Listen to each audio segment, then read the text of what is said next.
It's time for your next favorite episode of the Integratedness Podcast with Jason and Jolene.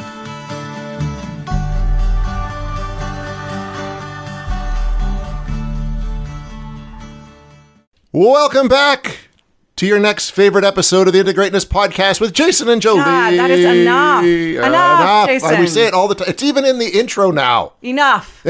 That's it. No more. I'm not going to ever say that ever again. I'm Jolene. He's Jason. Yes, hello. Today we're talking about when is enough enough. I know, and that is actually a really good question I think we all need to ask ourselves, because there is the Buddhist Zen philosophy when it should be enough right now.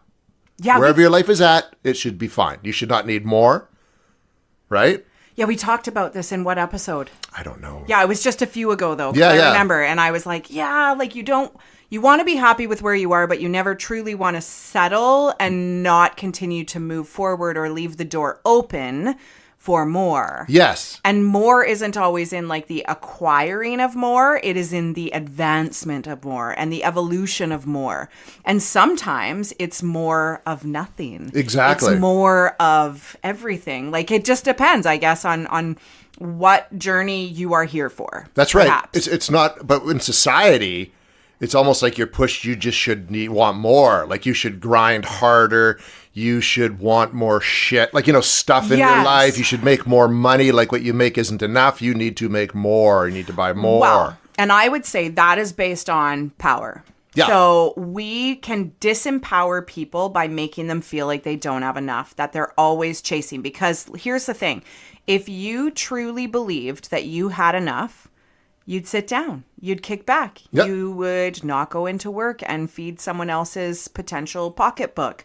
You would not consume in the market of consumerism that we have. That's right. You would not maybe pay it forth with service and provide in those ways. So, there is a need that our economy has based on our sense of lack. This is where Temu comes in. This is where Amazon comes in. This is where all of these companies that thrive on our sense of, I don't have enough, I must have more. Because if I looked in my closet, I have more than enough to clothe myself. But I'll still fucking buy a new sweater. Wearing one today, guys, right? So those kinds of things, right? That's really what it's fueled on. But if you took all of that away, and I have some people that I know who literally left their life here and they went and started like homesteading and homeschooling their kids, and they have horses now and they do this stuff and they live outside in the rural area. They're fucking gold. And it's like to walk away from all of that to actually get more time, more connection, more land, more freedom, more responsibility guaranteed, but there is a bigger sense of expansion and peace in that in a different way. Whereas like the closer you move into a more populated, I think of the two different lives she was living, she felt so constricted and there was almost too much around her, too much stuff and neighbors close and demands, and I have to run here and there. When you live out of town, you have no requirement to really see anyone if you don't want to, or you don't schedule yourself the same way, and if you don't have school schedules, you don't have those demands in that way. It was just so interesting to observe. I just thought of that whole that Letterkenny bit where Wayne's like, stay at the end of the road, don't come up the property, because you don't have to see people if you don't want to. Yeah. Oh my God. Which is my dream. That's why. But it's true, and I know like homesteading can be a whole other topic, because I know there's a lot of people that I am aware of who are thinking that way now, because this has become too much. Yes, and right? It's also because we don't have control over what we're consuming now. So now we have issues over like the food industry and the cost of food, let alone the lack of nutrition in our food and the lack of life skills that we have. Like I grew up knowing how to plant a garden because it was a necessity, right? Like utilize the seasons while we've got them. It's not a necessity now. You can buy fucking strawberries any time of the year. Do you remember when mandarin oranges only came at Christmas time? Yeah, I hate that they're year round. I know, because they were special, suck. and you get them in your Santa sack and stuff like that. It totally. was awesome. And there was always this same like Chinese box. Yep. Now they're in everything, and there's no rotten one at the bottom, and like they don't peel easy. They say peel easy they don't that. peel easy. They are like tearing off skin. Oh, yeah. Which was a terrible metaphor. But that's a keeper.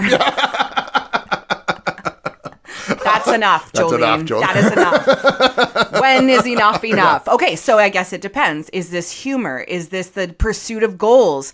Is it, I have had it with these demands and bullshit from my boss? Is it, I've had it with the way that this person's treating me? I'm sick of my kid's attitude. I have eaten too much on my plate. I'm speaking too much. I haven't breathed yet, right? When is enough enough? And that's the question we're going to attempt to answer today, although I feel already we're not going to come to a definitive answer. Until we decide it's enough. Exactly. So, where to begin? Yeah. When you thought of this topic, Jason, what were the themes of it for you? Like, which of those categories? That's literally what it was. It's just the question, like, when is it not? Like, I've written 4 books. I'm working on my 5th, right? And I was like, okay, that's like 5 books in 4 years. That's a lot. Bragger.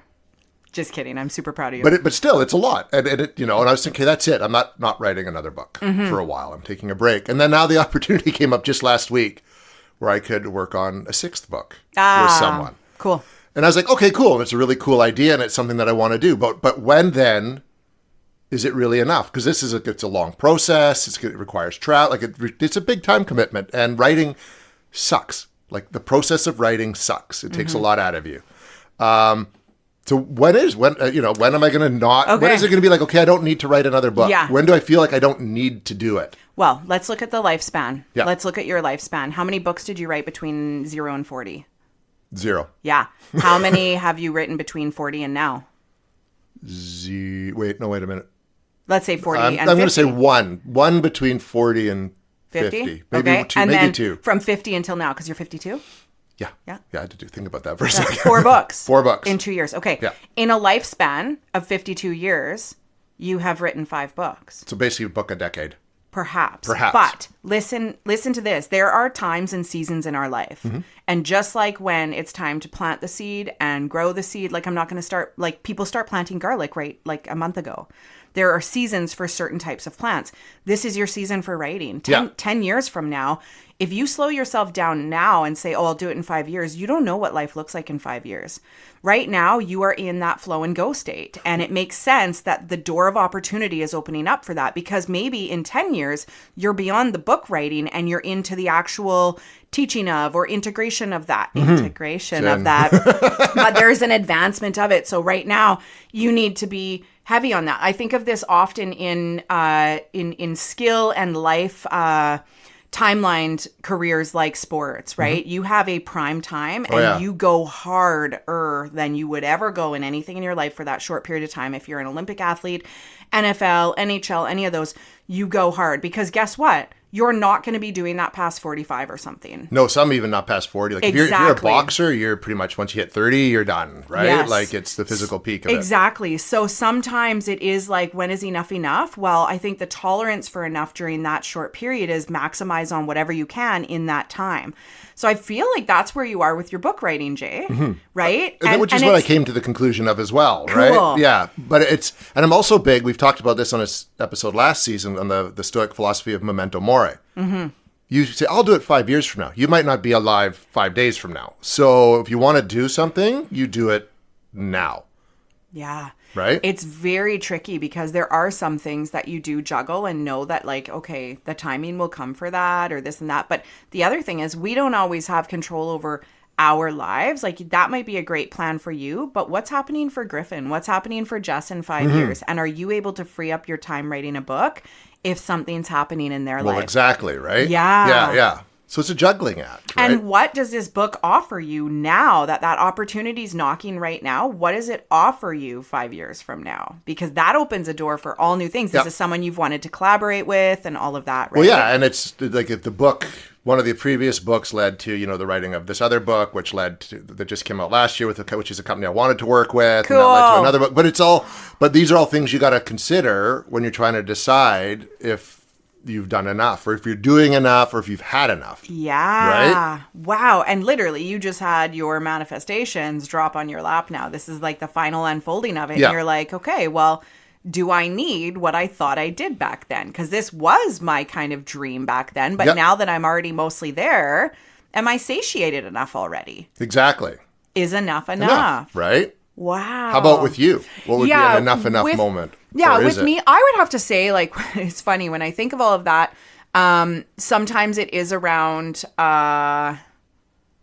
just like everything in my life, what we're doing. I've talked a lot about the season of busyness in my life, but then I also look like in my work world, right? Like it's enough right now because it is income based and it is like me serving my people one-to-one, but I know I want more. And I've wanted that for a few years now and been so kind of suffocated with my own scheduling and demands in life that I haven't been able to have what you have right now, which is that expansion of, okay, now I've got the time for the book and this and that. So I'm always forward thinking into that. You and Kevin have very similar sort of life statuses right now where you have a lot more time, right? Yeah.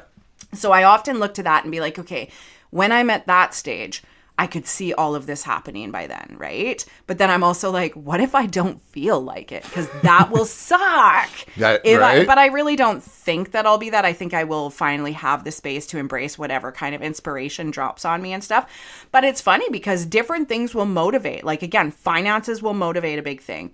I was talking to someone about this yesterday because all of a sudden they just kind of had like this lull in everything that they were pursuing. And the difference is that they're in a relationship now. And I said, it's interesting because before your lonely nights, you were filling all of that time by pursuing knowledge in all of these areas. You were keeping yourself company by keeping your mind busy and giving yourself, no different than conversation and comfort from someone else. You were getting that from researching this topic or growing yourself spiritually or creating new practices, right? Yep. And now that you're not lonely at night and you have other ways to soothe yourself, you're not reaching for those things. So it was really about like how much of that is a loss and how much of it is a lack of hunger. That's a big one. I've noticed it because certain things will fill the place of other things in your life, right? And it's kind of being okay with that, riding that wave, if that makes any kind of sense. Yeah, absolutely. And then it's funny because when we're like, oh, how much is enough, it reminds me of that time I was walking over here. I was eating all of those. What were they? They were Easter. Chocolate Easter eggs. The little mini Cadburys. They were mini Cadburys. Yes, they were. They were so good. Yeah, like there was no enough is enough limit, except I need to share some of these with Jay. If I'm going to mention I was eating them, I should save some. And did I save any? You did, yes. Okay. I had some. I had some. And they were enough at that point, right? That was enough. But like those kinds of things, right? Even just food, like how much, there are certain things I'm like, there will never be enough of that, right? And then pleasure. That's another one, right? How much pleasure, how much joy, how many vacations do we take? Like it's really interesting to start watching people. I can think of a few people I'm just like on the periphery of watching them taking lots of vacations and, really nourishing the time of life that they're in right now. And there comes a point where you can slow down from family life, intro into semi-retired life. And that's probably when really we should be doing a lot of that stuff because our health is so unpredictable these days. So unpredictable. People work so hard to then free up time to live that sometimes they can't even live in that time. Well, my dad worked his ass off to retire and he didn't make it. Yeah, exactly. Right? And so many people are like a year into retirement and then somebody gets sick or something happens and they can't get health insurance to go or whatever it is. Like there's so many unexpected things. You might think you're a healthy individual. You never know. So it's this really weird, like when is enough? Like I know people who have really looked at leaving work early. And it's been really cool to have those conversations because these are people who are in their like early to mid 40s and they're like they've lost family members young and they go, nope, we are choosing different for our family. And what we thought we were going to need in retirement, we're going to make this work and trust it all sorts itself out. But we need to do this. Like we have a new value of what life and living is. And I think that is something we're going to start seeing more and more of in our society. People are saying like, this is enough. This, start work at like whatever, 20 or 25 and put the 25 or 30 years in. And then you're just kind of like, what's left really? Yeah, right. You can work and play at the same time and change but again, like the economy doesn't support us doing that right now. That's another thing is I think there was a time when the economy supported that. And now the cost of so many things, especially to be a Canadian, actually, and Kevin and I were talking about this, about how you bring a certain amount home that you've already been taxed on, but then you go and buy fuel, and portion of that is taxed. So out of the $100, you're really only getting, you know, a certain amount of product. Like look at all of our hydro bills or our Fortis bills, right? You can go to the grocery store, four items for $80. So what is, you know, what $100 is, we're only ever utilizing $30 in actual like consumed product. The rest is going to expenses beyond us. And that's what we're in this cycle of living in, right? So it's very interesting to look at all of that economy wise, you know, and it's funny because randomly, like I go through these like obsessions looking at real estate and stuff. And I don't know how, but all of a sudden like Nova Scotia properties started coming up. And I was like, son of a bitch, I'm on the wrong side of the country. We are. That's the thing. It is so cheap over there. And I'm sure everything else in life looks different. You're not making as much maybe in some of the careers, or some of the things are not as abundant in opportunity or whatever. But you can get these massive country properties for like $459 or $699. I'm they're like, big. They're huge. So is the house on it. They are stunning. Yeah. And I'm like, I'm on the wrong side of the country. Oh, it's true. Like I could sell my place here, buy something there outright, and probably have $500,000 left over to live. right? Yeah. Just to live. And that's the other thing is like, where do we keep ourselves in a box that feels like not enough, where if we moved that box elsewhere, it would be 10 times enough. Exactly. Right? And that is where our attachment to things, that is where our connection to things, that is where our sense of belonging is. These are the decisions. Well, this is where I've worked. This is where my kids, I can think of this for myself.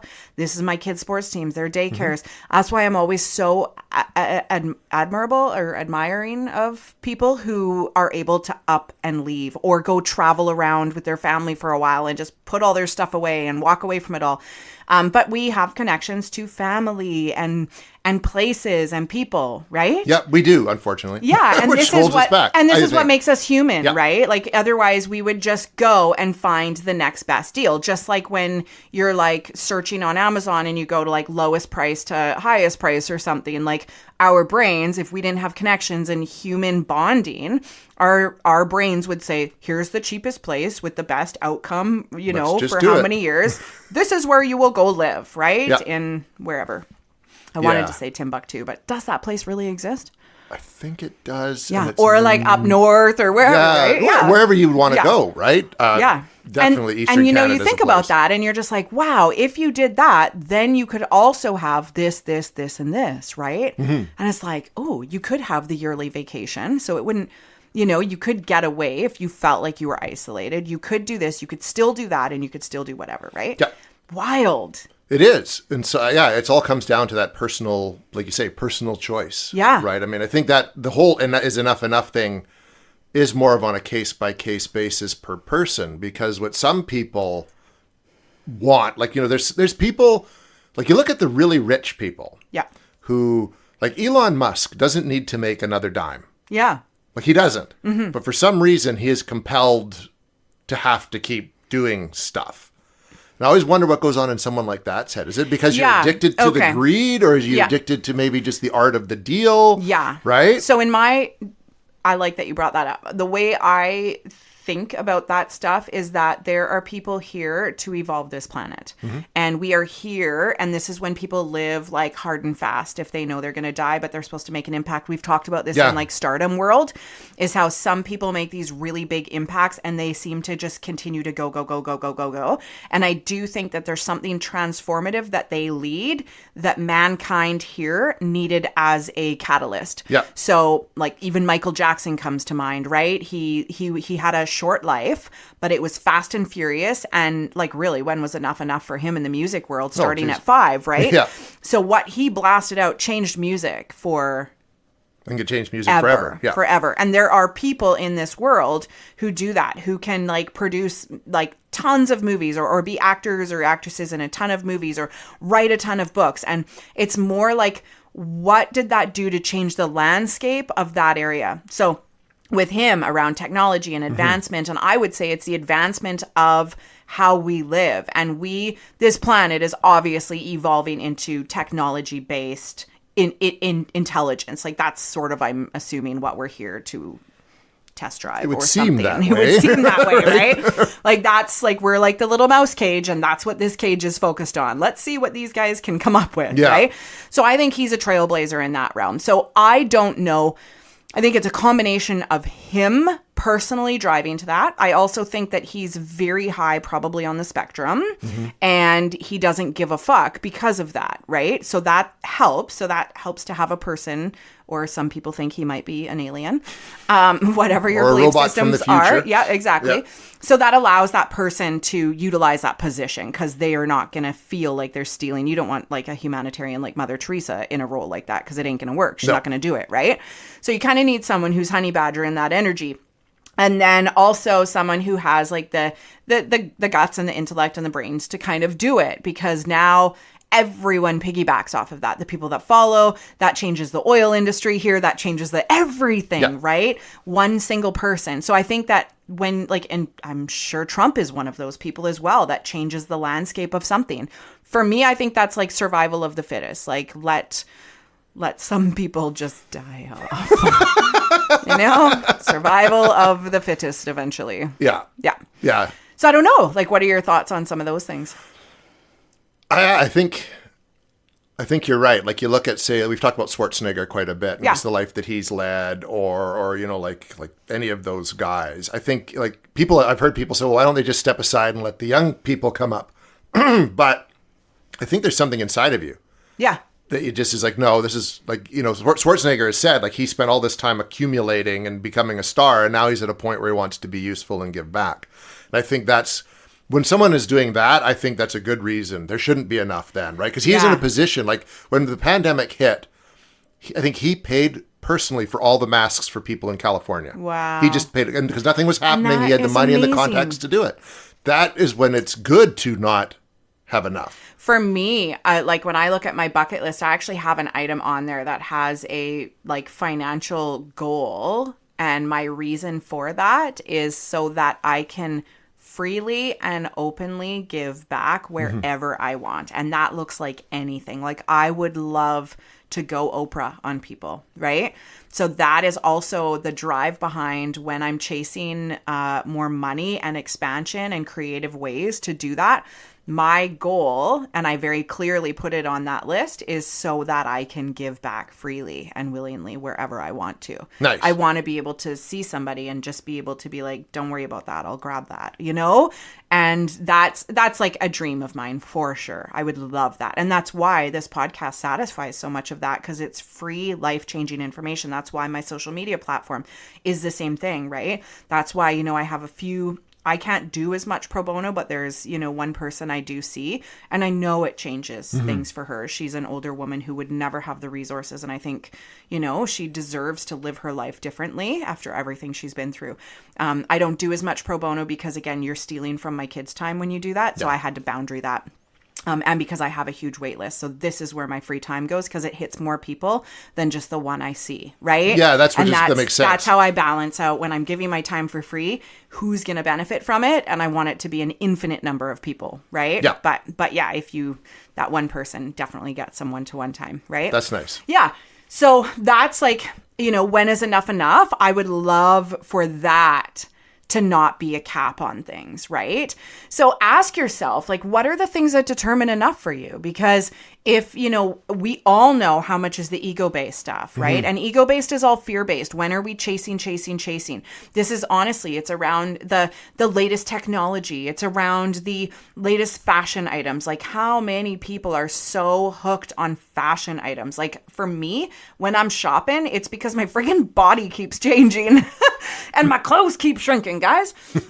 You know, so women's bodies fluctuate a lot, but we know like who's chasing all of the things, right? And like, what are we feeding by doing that? We're feeding this massive industry that relies on this fear that we're not keeping up with the Joneses. And we have had that from the American dream days way back then.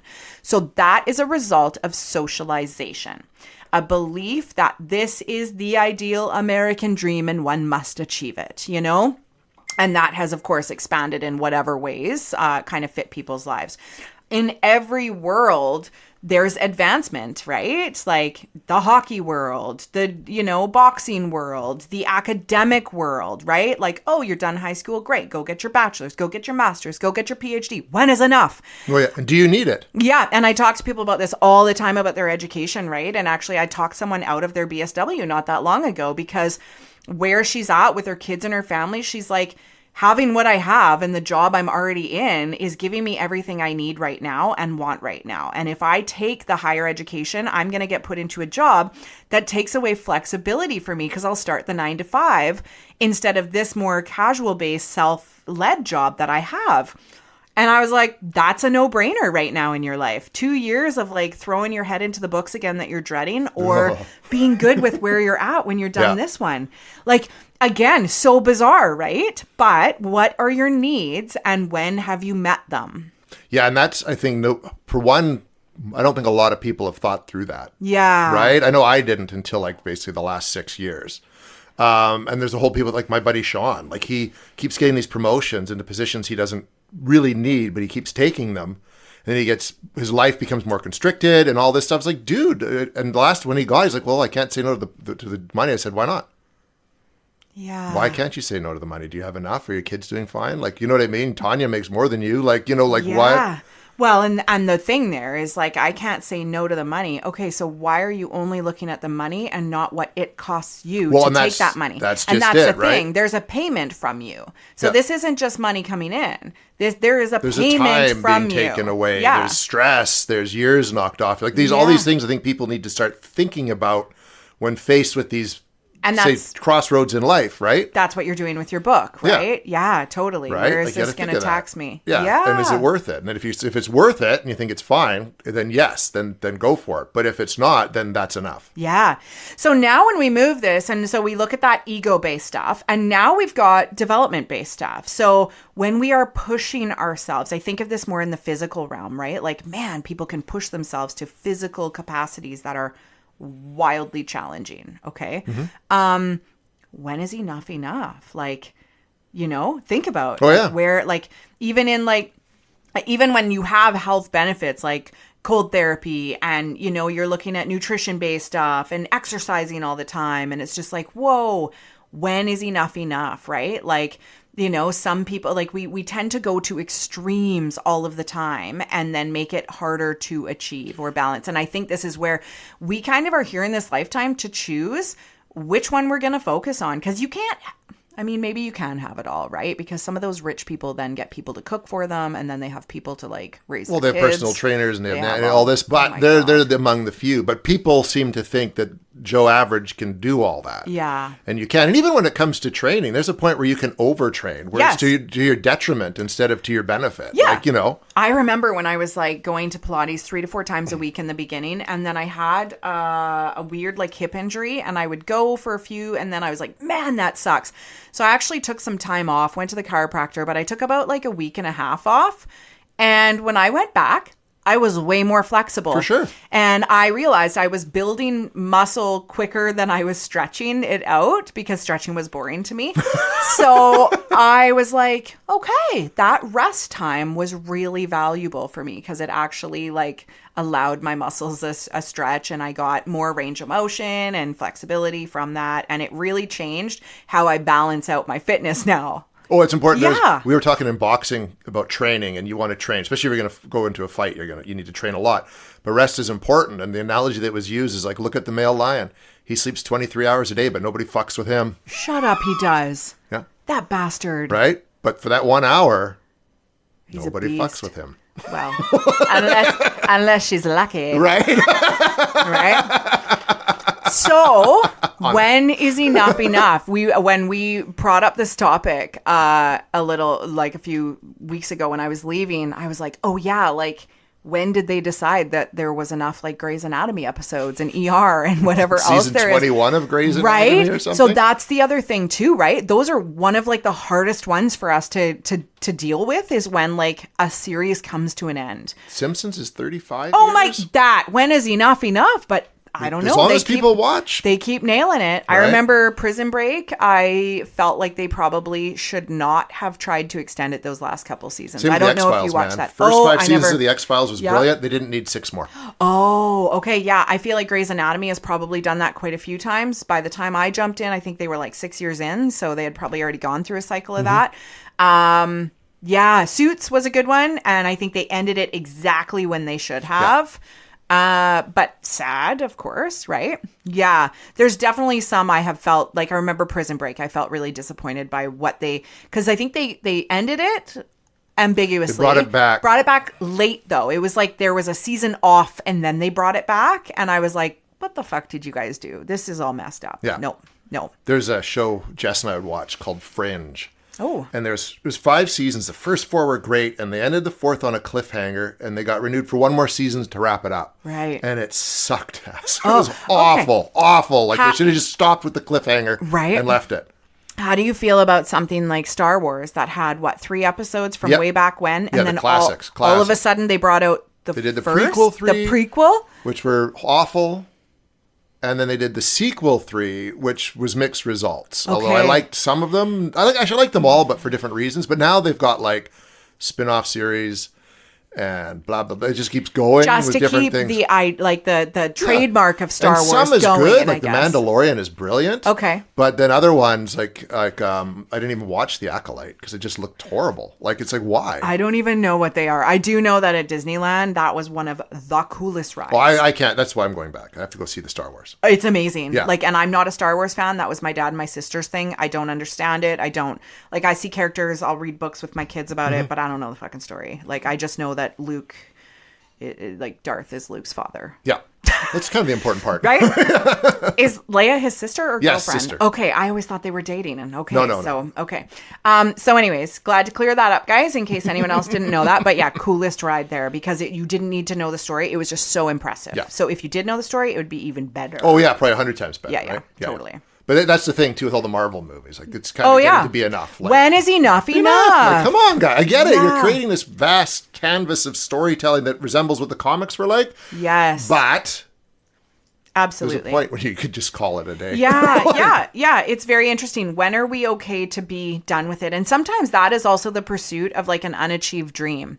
And we keep trying to make it work, I think of, relationships in this manner and projects, or when do you need to just put the hammer down and be like, I'm going to start over, or I'm just going to call this a loss and move on. Multiple things in our lives that we can think about that, especially when there's so much heart attached to it. Yeah. Right. And this is where enough is enough. Jason and I have talked very openly about the flow and the blocks. And when you feel resistance and when you feel like there's a lot of conflict coming in the way, that's probably when enough is enough. Yeah, I agree. Or when you just keep hitting that definition of insanity, you're trying the same thing over and over again. It just doesn't work. Just stop. Something has got to change. Something's got to shift. Something's got to stop. But enough is enough. Yeah. Yeah. And sometimes even just changing it a little bit can be what it takes to move forward. But you got to say that's it. Yeah.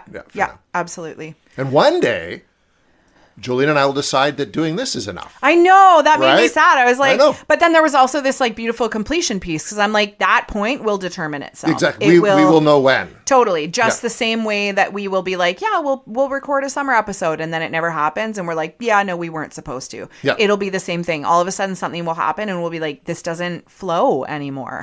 Yeah. We hit that wall. And Don't worry about it. Don't worry about it until then, guys. It will not be also like the X-Files where we go 6 years beyond when we should have stopped. Right? Welcome to Aging with Jason and with Ralph and Edna.